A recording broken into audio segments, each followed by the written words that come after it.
encuentro con la historia de Chombe en una documenta, efectivamente hace 10 años. Y entonces, bueno, pues había un apartado de publicaciones y me encuentro con un libro en el que me encuentro este personaje y bueno, como todo lo de África, pues ya me interesaba y toda la parte de colonización y tal. El vínculo con España era tan evidente y tan enigmático que empecé a interesarme.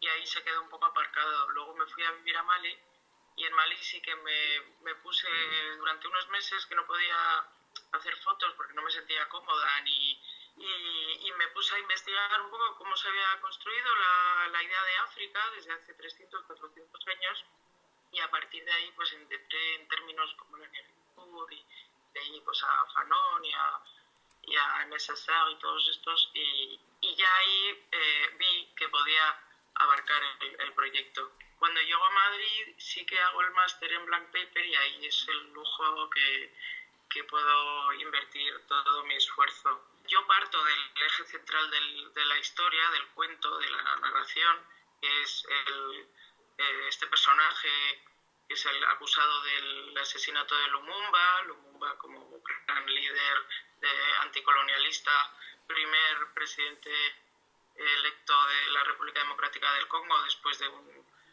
años de barbarie, de una colonización especialmente brutal. Chombe me sirve para hablar del vínculo con España porque él en el exilio se va a España y Franco le acoge.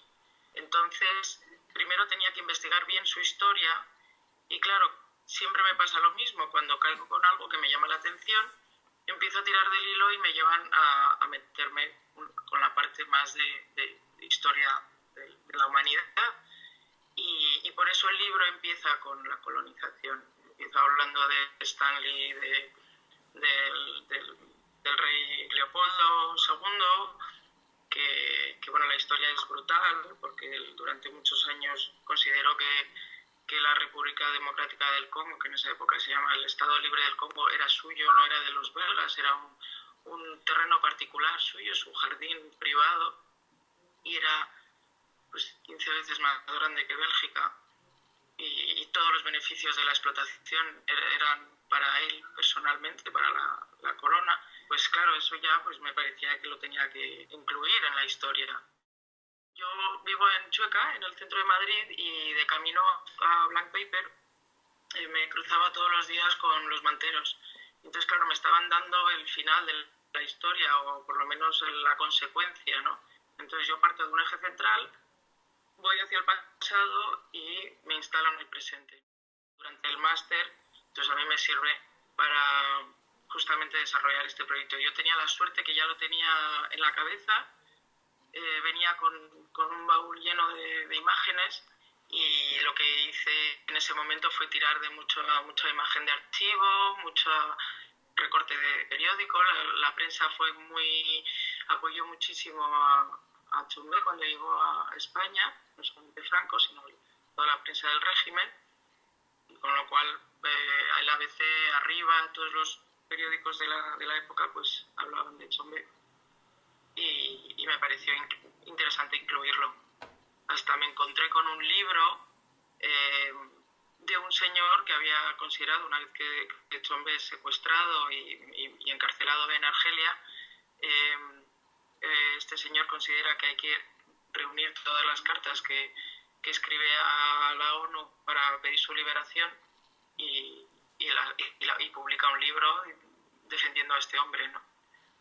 Chombe básicamente pues era un personaje que en África no caía muy bien y en España pues nos venía muy bien para limpiar la imagen de país cerrado y dictatorial y todo eso. Yo soy muy fan de Paul Virilio y el libro de la estética de la desaparición lo había descubierto pues como en principios de los 2000 y siempre lo tenía ahí. Me parecía que para mí era una doble metodología de utilizar lo que es el concepto de pignolepsia, ¿no? Por un lado, la pignolepsia son las pequeñas epilepsias que vivimos en nuestro cotidiano, que vivimos como ausencias, ¿no? En francés se llama petit mal, porque tienes esas ausencias en tu presencia, como si te pierdes espacios temporales en tu existencia.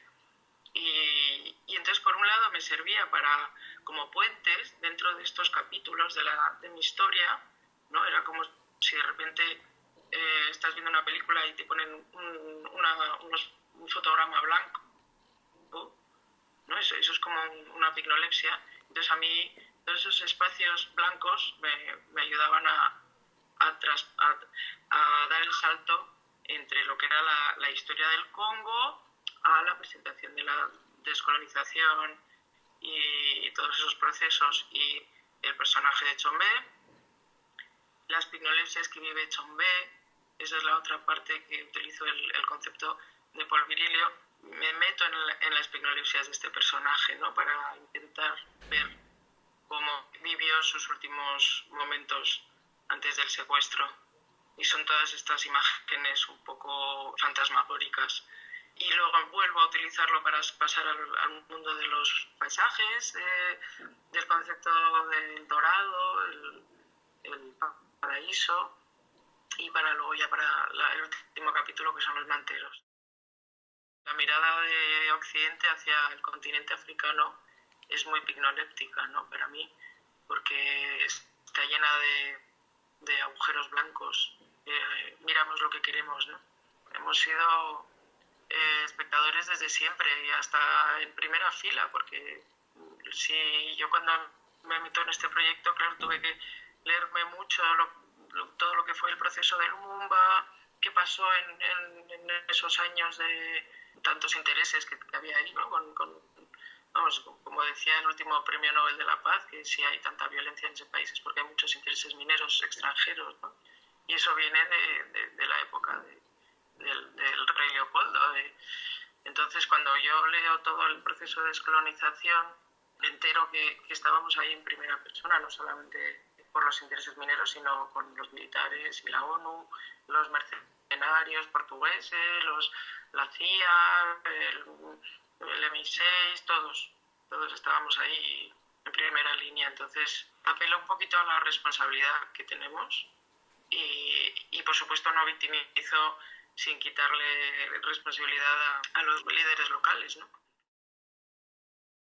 Cuando planteamos ya con el diseñador, que es Alberto Salván, de 3 tipos gráficos, cómo internacionalizar el libro, ya que venía de un premio sueco y tenía que poderse leer, teniendo tanto texto y teniendo tanto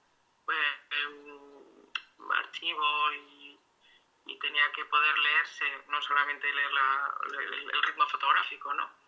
A Alberto se le ocurre la idea deliciosa y para mí muy acertada y muy inteligente de hacer este librito en que te da la posibilidad de leer a la vez las páginas que tienen recortes de periódicos. Entonces él utiliza el mismo formato que está en la hoja original, pero con la traducción. Entonces es un librito con una hoja, con un papel más fino, que dio un poquito de problemas, un poquito no bastantes, porque teníamos que ver cómo poder pegarlo en la cubierta por dentro sin que se rasgase, y como tiene una foto también, pues que sin tener que cambiar de papel, y pues al final para mí quedó muy elegante y sutil, y lo que necesitaba yo era toda la historia esta que he contado, cronológica, narrativa, enmarcarla en unos paréntesis. Entonces, la foto de Chombé con Franco, decidimos cortarla por la mitad, invertir a uno de ellos para que pudiesen mirarse y ponerla al principio y al final. Chombé está al principio, Franco está al final. Era modo de paréntesis, es metafóricamente me funciona muy bien, ¿no? Como empieza por África y acaba por nuestra responsabilidad. También hay otros pequeños paréntesis más visuales, que son los paraísos, ¿no? Hay unos a continuación, antes de Chombé hay un paraíso que es como con unas moritas y un volcán, y en el que hablo un poco del ese paisaje cartón-piedra en el que idealizamos un continente entero, y acaba en otro paisaje en el que se ve una África tribal pintada en una pared, ¿no? Que refuerza el imaginario de primitivismo y tribalismo que tenemos. Pues nada, quería agradeceros mucho por esta oportunidad de explicarme. Mi libro es un poco opaco, no es directo, hay que invertir un poquito de concentración y de curiosidad, y la verdad es que a veces cuando lo explico es una ayuda al lector.